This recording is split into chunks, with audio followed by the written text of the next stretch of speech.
At muli no mga apo, kumusta? Ako pa rin ang inyong lulukakoy.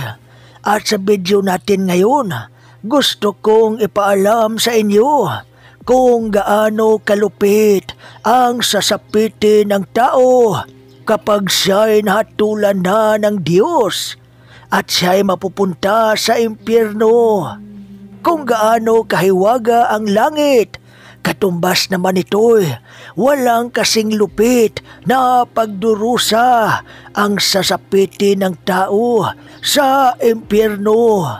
Ito'y ayon mismo sa banal na kasulatan. Ngayon, sinabi sa Biblia na kahit saang parte ng katawan mo ang naging dahilan ng iyong pagkakasala, putulin mo. Ngayon ang tanong, kaya mo bang putulin kahit saang parte ng katawan mo para ikaw ay maligtas?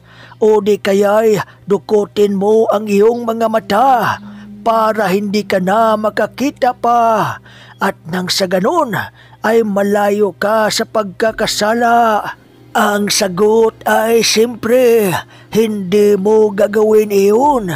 Wala pa akong nakitang taong gumagawa ng ganoon o maski narinig man lang.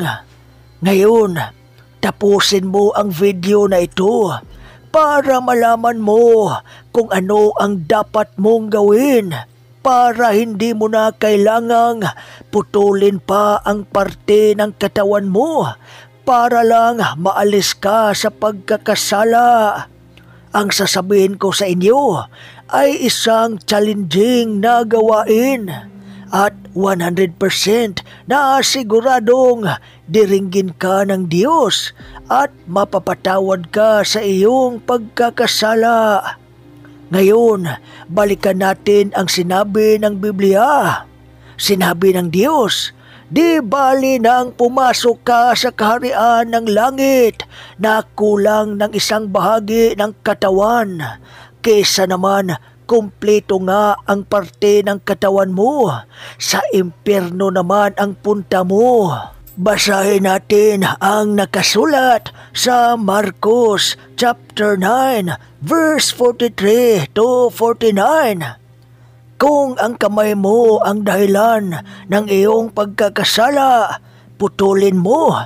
Mas mabuti pang isa lang ang kamay mo, pero magkaroon ka naman ng buhay na walang hanggan, kaysa dalawa ang kamay mo, pero sa impyerno ka naman mapupunta, kung saan ang apoy ay hindi namamatay. Kung ang paa mo ang dahilan ng iyong pagkakasala, putulin mo. Mas mabuti pang isa lang ang paa mo, pero mayroon kang buhay na walang hanggan, kaysa dalawa nga ang paa mo, pero itatapon ka naman sa impyerno. At kung ang mata mo ang dahilan ng iyong pagkakasala, dukutin mo. Mas mabuti pang isa lang ang mata mo, pero kabilang ka sa kaharian ng Diyos, kaysa dalawa nga ang mata mo, pero itatapon ka naman sa impyerno. Ang mga uod doon ay hindi namamatay, at ang apoy ay hindi rin namamatay, sapagkat ang lahat ay aasinan sa apoy. Walang humpay na pagdurusa at panggagalit ng mga ngipin ang daranasin sa sinumang mapupunta sa impyerno. Ganito din ang ating mababasa sa 2 Tesalonica chapter 1 verse 9. Sila ay magdaranas ng kaparusahan ng walang hanggang pagkawasak, malayo sa harapan ng Panginoon at mula sa kaluwalhatian ng kanyang kapangyarihan. Ang mga taong ito'y hindi kailanman kinikilala ni Jesus, at sa kanyang muling pagbabalik, ganito ang sasabihin niya sa mga liko na mababasa natin sa Mateo chapter 7 verse 23. At pagkatapos ay ipahayag ko sa kanila Hindi ko kayo kailanman nakikilala.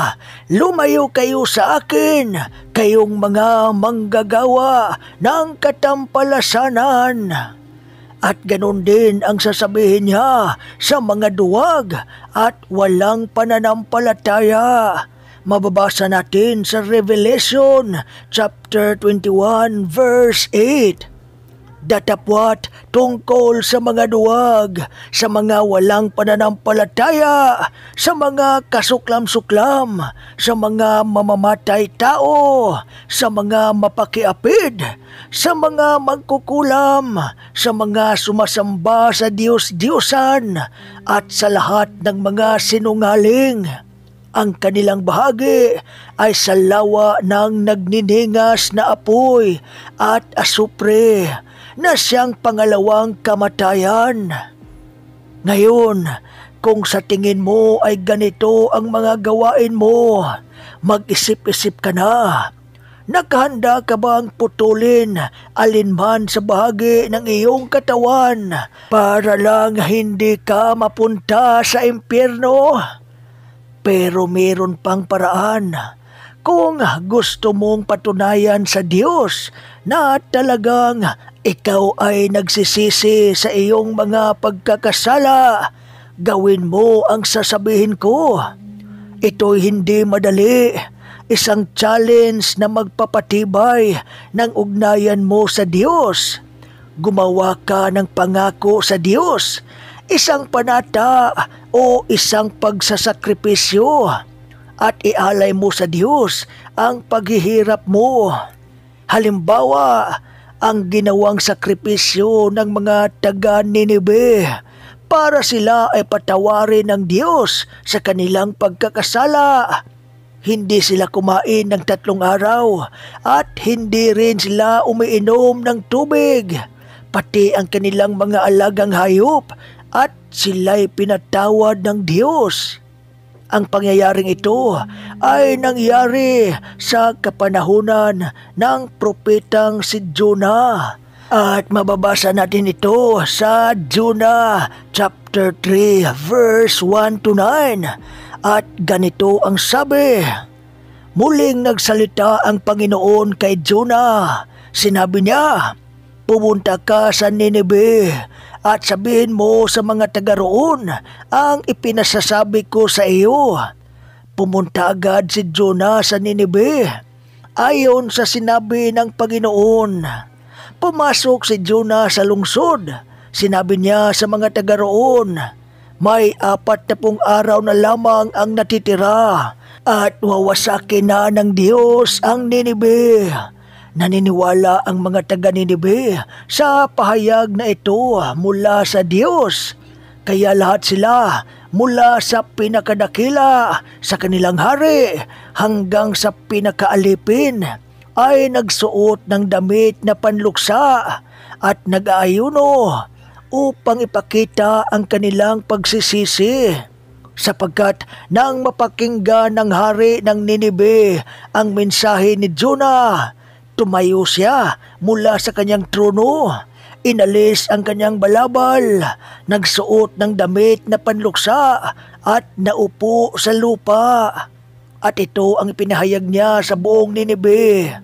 Ayon sa utos ng hari at ng kanyang mga nakatataas na opisyal, walang sinumang kakain at iinom kahit ang inyong mga baka, tupa o kambing.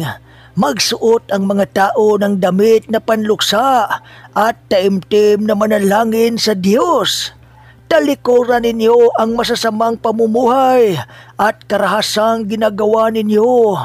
Baka sakaling magbago ang isip ng Diyos at mawala ang kanyang galit sa atin at hindi na niya tayo lilipulin. Ganon ang ginawa ng mga taga-Ninibe. Kaya sila ay pinatawad ng Diyos. Ngayon, hinahamon kita para sa iyong kaligtasan. Gawin mo ito para sa iyong sarili. Mas mabuti na ito kaysa naman putulin mo pa ang iyong parte ng katawan para hindi ka lang magkakasala. Ang sarap sa pakiramdam kapag nagawa mo ito at napatunayan mo sa Diyos na ikaw ay tapat at tunay na nagbalik loob sa Kanya.